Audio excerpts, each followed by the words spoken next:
to Fresh Leadership, the show for leaders and contributors who know the game at work is changing and don't want to be stuck playing by the old rules. I'm Mitch Simon, and I design and facilitate leadership retreats for companies that are growing fast and trying to figure out how to stay human while everything around them gets more automated. In this show, we're not talking about AI from a technical angle. We're talking about what you need to do differently as a leader, a manager, and a teammate in a world where a lot of the so-called smart stuff can be handled by machines. But I'm not doing that alone. I'm joined here with two people who have literally built a new game of business, Ronen Gafni and Simcha Gluck. Ronen is the creator of the business game FreshBiz and a TEDx speaker. Simcha is his partner in crime and co-author of the book, The New Entrepreneurs. Together, they've helped thousands of people experience what it feels like to stop playing the old zero-sum game of business and start playing a new one. Today, in our 6th episode, we're going to solve the problem, how do I unleash my creativity? So AI is great at finding out what has already been done, but coming up with new ideas, well, that's as humans where we shine. We're going to share some of our stories about how to bring yourself and your ideas forward and make yourselves irreplaceable. So let's jump in. So where are we? So first of all, how are you, Simcha and Ronen? I'm okay, considering the situation of the world around us, which is challenging. And I think it has to do a lot with our topic today. I think that, the world leaders are not creative enough in finding smart solutions to our problems. And it, too often falls back into a war zone instead of being creative in finding solutions. So maybe what we'll talk about today, we'll get to the right people so we can actually change the way we play this game of humanity at the moment. But it's challenging. It's interesting. It's a big game, humanity. What about you, Simcha? Yeah. Also, I would echo what Ronen said. Interesting times. Doing my best to be as proactive as I can at a time when a lot of things seem very stuck or very as they are, but working on keeping my spirit, keeping some optimism, and just focusing on what I can do at the level that I'm at.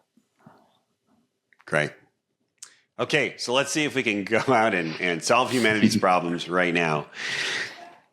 What we know about AI is that AI is very good at gathering information about what was. We as creators, and one of the reasons we started this podcast in the first place is to really give us as humans tools in the face of this mass automation to demonstrate where we shine. We've been exploring what is your art and bringing your art to the forefront. So our focus has been discovering your art. Now it's how do you actually use your art? And there's a couple principles that have to do with using our art. And I'll just kick it off right now.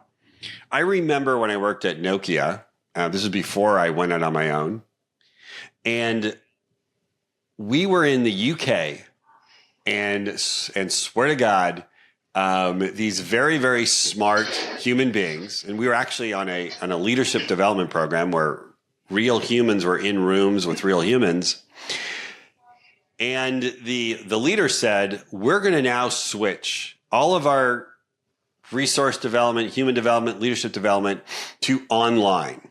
Everything would be done online. And again, this is before social media. This is before everything. And it drove me crazy because for me, you can't develop a human without other humans there, right? There just is this element. And it's interesting because, it's that moment that, number one, things that drive you crazy, I think also drive you to what your art is. So it was a directional thing. But number two, it was, okay, wait a minute. If I were then to go develop my team, which I actually did when I went back to the United States from the UK, it gave me insight into what would get my creative juices going, which would be, what would I do to help develop people that had nothing to do with classroom setting? Like, how do you make it anti-classroom, right? Not only is it, I don't want it on a laptop, but I don't want it in the classroom to do, what do you say, class learning. So a lot of what I found was for you to be the most creative, you needed the first part, get very vulnerable to understand what are the things that piss you off immensely, and to start to dig into that place for different solutions. And that might be what pisses you off on your team, what pisses you off, in your department, what actually pisses you off in the way you develop things. So I'm just wondering, Ronen, what has driven you crazy that has been the launch pad for your own creativity? I think that, the major thing that drove me crazy, that got me to develop the FreshBiz game was Monopoly. because understanding that the only way for me to play a business game, which I love business and I love entrepreneurship, but the only way for me to play a business game is if I play it as a zero-sum game. And it really drove me crazy. It's like, I have no interest in this. I have no motivation whatsoever to get someone else to go bankrupt because I would like to be successful. It was like so crazy that I said that I got to find a way to play a game that I would love to play because I love business games, and there is no business game out there that encouraged this. So I think that was like a really major, it was a major thing that was like really upsetting for me in the world of like games that I wanted to play. So that was like a major thing that got me to start developing a different game. It wasn't started as a business or a mean to an end, nothing. I just wanted to create a game that I would love to play. So that's number one. And so that tension of just, I do not like Monopoly, the game, without any, let's say, financial reward, drove you to say, okay, this is my creative juices are being, let's say, interrogated or usurped because of this madness that I'm feeling. Exactly. I had to come up with a game that I would love to play with my friends. Okay. Nice. What about you, Simcha? Any tensions that have driven you towards spurts of creativity? Yeah, I'll share a story that happened as I got into the world of being a real estate agent. Because I love real estate. I love sales. I love the people aspect of it. It's just like if you were to like automate the whole thing, it would be lacking because it would miss all the nuances where you're really trying to basically make a match right between a buyer and a seller. I view it like matchmaking with probably one of the greatest assets that people have. And so therefore it's important, and, I remember myself, I'm from New York, that's where, I really grew up and I moved to, Israel, to Jerusalem, already a couple decades ago, believe it or not. And I remember myself, I had bought a place in Queens where we were running our sales and marketing business. And I remember selling it and, wanting to buy something here. And I looked at so many properties and it just felt like, I don't know, like I was in the wild, wild west of like all these like shady stuff. Like I was at a grand bazaar and all these like typical like Aladdin Middle Eastern tactics and techniques that you watch and you laugh at. You're like, oh God, that's so crazy that they do that. But they were doing that. And I'm like, this is really hard to conduct like serious business for something like that.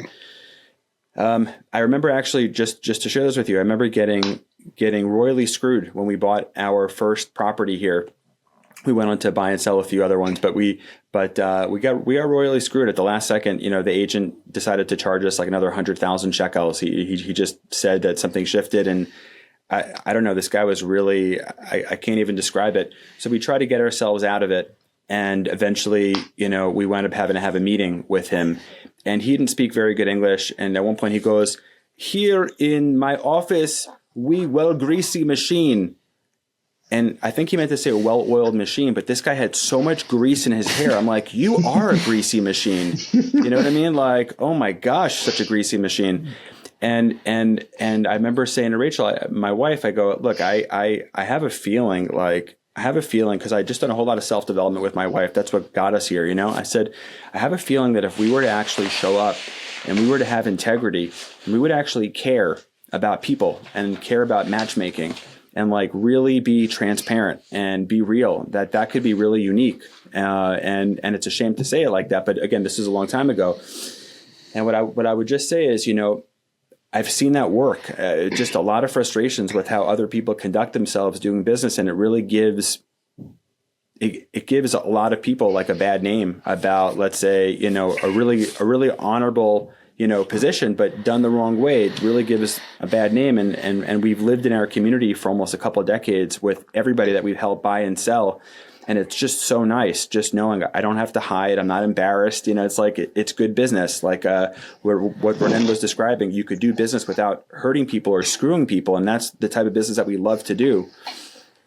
And I remember, just to share with you, for a little bit, I started to check out something called real estate wholesaling in the States. It just seemed like it met me at a really cool place where it was a combination of AI tools and sales and real estate. And I'm like, this could be really interesting, right? And it was really interesting. But the reason why I didn't stick with it and I went back to doing what I really enjoy doing, in addition to self-development and training and things like that with FreshBiz, is, working with my wife in real estate here, is because I just felt like things got so crowded so quick that everyone was getting the same messages. It sort of was like, when Groupon became famous, and then everyone was coming out with like Poupon and Joupon and Toupon and Loupon, and you had all those copycat things. And then all of a sudden it just made the whole industry just sink, because now there were so many copies. And I felt that I wanted to go back to where I really feel like I could just do my best. And that's really with relationships and with people, and understanding what people need, understanding what people want, understanding it's about terms and conditions, and working with people and explaining why it's a win.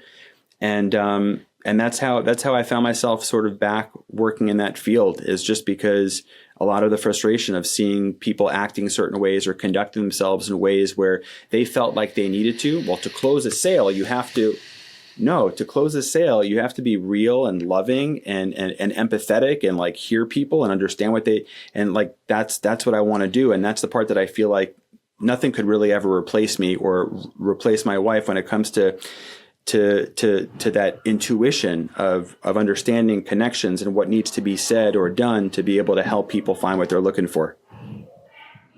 Yeah. So there's you said a couple of things. One is the pain, right, that you went through with the greasy salesperson.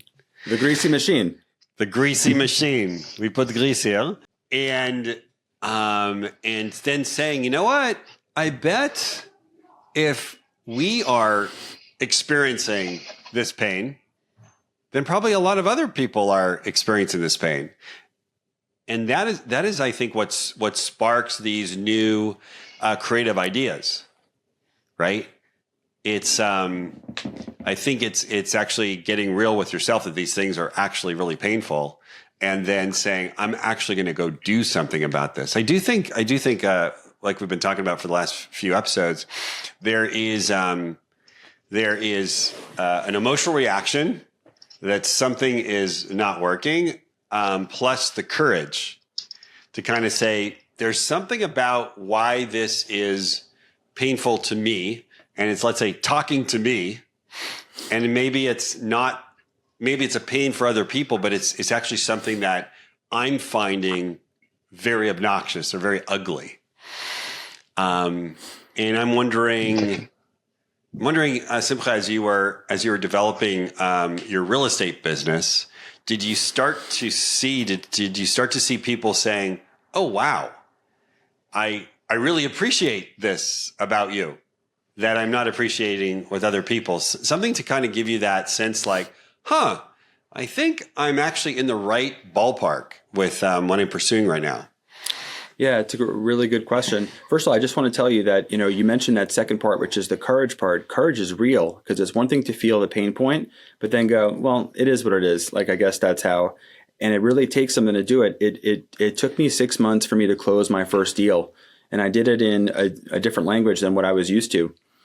And I really had to learn a new language with the jargon of the real estate world. And it was pretty humbling, coming from being at the top of my sales career at that moment, back then, to like, I'm doing something, and I would look at my wife and I go, hey, someone's got to live indoors. You know what I'm saying? Like someone wants to live indoors. So just keep hanging on with me, and there was patience there.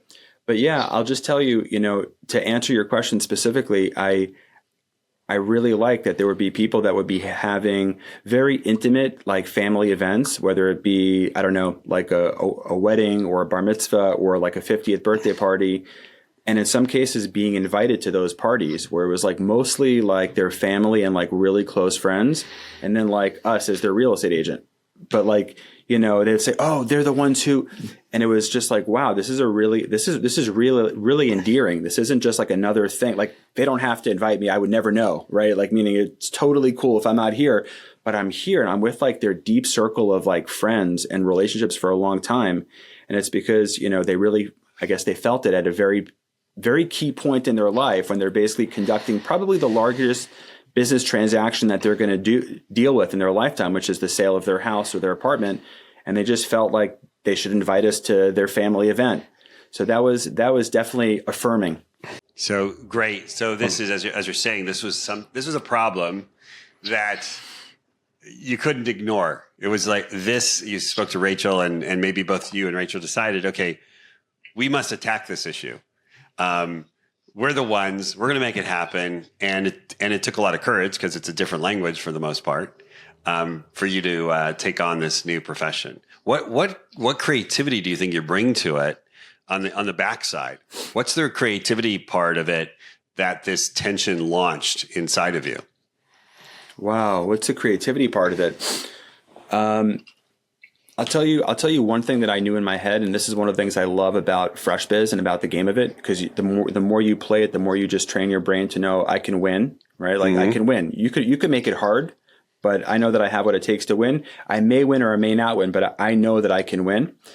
Is because of how we ran our sales and marketing company back in New York City. I learned a lot of like, what you would call guerrilla marketing tactics, which is like really the ability to pound the pavement. Really the ability to get out there. And I said, that's what I'm going to do. I'm going to rinse and repeat. I'm going to be the guy that's just like literally putting flyers in every building. I'm going to be the guy that's like out more than any other agent. I literally created stuff from nothing. I remember creating a Facebook group, really out of nothing back then. This is before people created like these such groups. And I wound up really developing it to like a pretty high level. And, a lot of the techniques I used, back in the day, I said to myself, okay, I just have to just put in more time to just hand out, more business cards or more flyers or more postcards or more things. I'm going to outwork people like in that area because I don't have, all the other things to do. So I can at least get back to like what you would call guerrilla marketing and pound the streets. And that's literally what I did.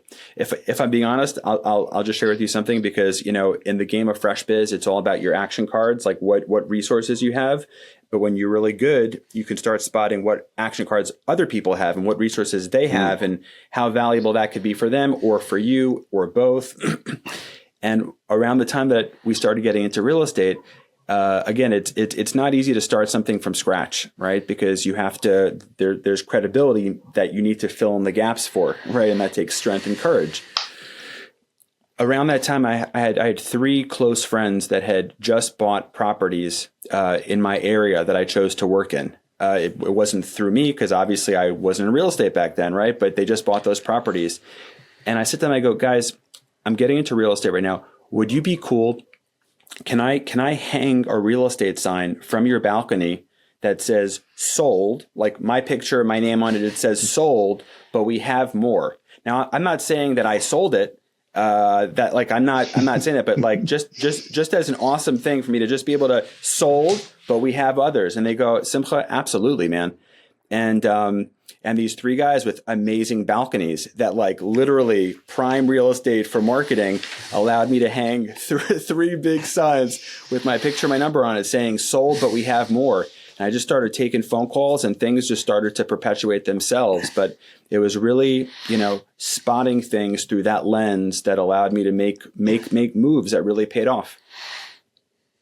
Yeah, it's interesting. That is that strategy is it's actually a very creative strategy to say, what really is going on in the world that is kind of normal that I could shake up.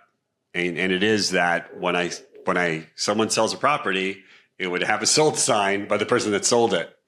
But a shakeup would be, well, I've got friends who just bought properties. Why not? Yeah, it's great. It's great. So you're really passionate about changing the the landscape of the real estate industry in your neighborhood. I love that. So Simcha, what was your impetus to then take the FreshBiz game and to actually, it's one thing, okay, I'm going to take time and make a little hobby. What was the thing that drove you to say, no, I'm actually going to, sell my house or mortgage my house or really go forward to bite the bullet and take that risk? I was very much into. I was asking Ronen. Yeah. On the. Okay. Okay. Yeah. You said Simcha. Okay, that makes sense. Oh, did I say Simcha? Okay. You said my name, so I was like, sure. Right. We could talk about that, but I'm happy to give Ronen a chance too. Okay, cool. Thank you. Whoops. What was it? The thing that got me to go all in and sell my house to do it? Yeah, because it's one of those things. It's in this question of how do you actually identify your creativity? And the one thing is there's a problem that just pisses you off. Everyone does stuff. It's accepted, right? It's accepted to have really lousy brokers and just to work with those lousy brokers. But for you just can't ignore it. So it's one thing to say, okay, so I can come up with a creative idea. But it's another, as we drive it home, is what is it that actually has you take that effort and move forward? Where you're running yourself into an area of huge risk and sometimes even financial, you could have financial implications. I think that, two things basically happened. One is that I got people to start playing the game and I started getting the reactions on what's happening to them. And the beginning, I really approached this as a game, the game that I wanted to play with my friends. But then they start coming back to me after a week or two after playing FreshBiz and start sharing that they start thinking differently about different aspects in their lives. Like something is changing in the way they run their business or the way they manage themselves in their relationship. And it got me to take like a deeper look into what's actually happening here, because that wasn't my intention. My intention was to have some fun with my friends, and kind of like got me to reverse engineer what actually happening in the game and trying to explain it. And trying to explain it turned into a small workshop, and this small workshop turned into like a weekend retreat because I wanted to hear more. And at some point, I got it that there is something into it that was born through me that needs more attention, that actually might have something pretty significant that needs to get out there to the world. And but it still wasn't enough. Like I was still, debating with myself about this. Like, is this a side project? Is this like something that I'm going all in for? Is this my business? Never thought about like selling my house for this. Like none of that. It was, okay, so some people liked what you do. You don't go and just like sell everything you have to pursue it. It's not that easy. And then at some point, because we had a branding studio that I went with my wife did branding to this psychic woman. Okay? One was like, how do you call it? Which is like, she's a channeler. Okay. and she was in our house, and I was kind of like in the phase that I was thinking, do I put this aside? Am I moving forward with this? So I asked her, like, I have this game that I created. What do you think? Should I pursue this? And she said, like, it's already out there. It's already happened. So that was like a major moment where I understood that it's kind of like out of my hands. Like, there is a reality where this has already happened, and I can pursue that reality. And I just need to follow the breadcrumbs. But it's already there. It's like this reality already exists. And the third thing that happened is when I just about that time I read Rich Dad Poor Dad by Robert Kiyosaki, and I was playing with the idea of real estate and what real estate is all about. And I said, okay, it might be really interesting if I can sell my house, pay my mortgage, and still stay in my house to live in my house.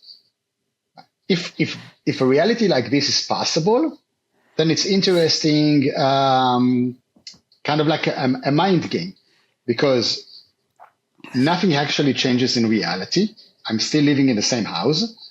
I don't have a mortgage. I can pay off some of my debts. I can invest some money in my business. That's a win. Like, why not? And I started like really thinking in creative ways on what a house is, what a home is, how can we play with the numbers in a way that at the end of the day, it's just the story that you tell yourself. And I think that where I find myself mostly creative is in creating the narrative in my head and in my wife's head about what life is all about. I think that requires a high level of creativity, and I think that's one of my best or my strongest attributes is to generate a very creative narrative on how we can look at life.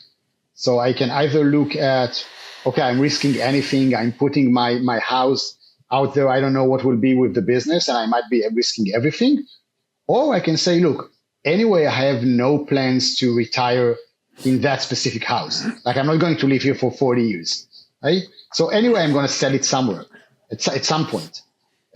So let's say I'm selling it now. Obviously, I already have like 50% profit. I'm already like a good real estate investor, and I'm like rolling that profit that I just made on my real estate into starting a business. So I'm like, I'm an entrepreneur leveraging my real estate investment skills to start a new business. That's a cool story. So I think that most of my creativity is used to redesign the narrative and then bring some courage into it and then execute it. So that's how it's actually turned from a nice idea for a game into something that I'm okay with living with 1,000 games in my living room for 6 months until I sold them all. And we stayed in the same house that we sold. We rented it from the buyers for 2 years, and then we left. So my prophecy was kind of like fulfilling itself.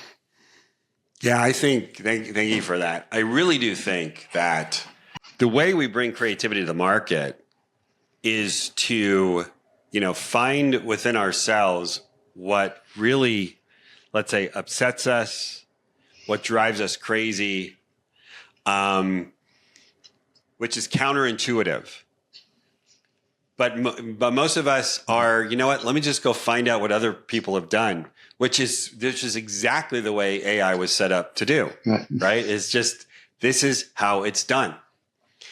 And what will happen, I think, though, in the world is how it's being done is going to be so much more available to more people because of ChatGPT.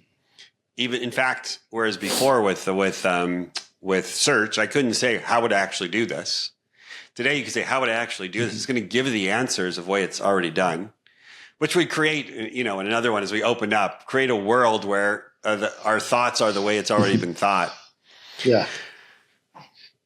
In order to be creative, we really need to look at those things that bother us and realize they bother us because there's something about us that is unique, and then start to develop different ideas and different solutions that would be counterintuitive, that would kind of break the mold.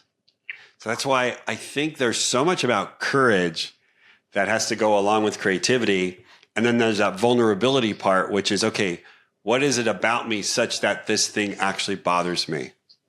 Right?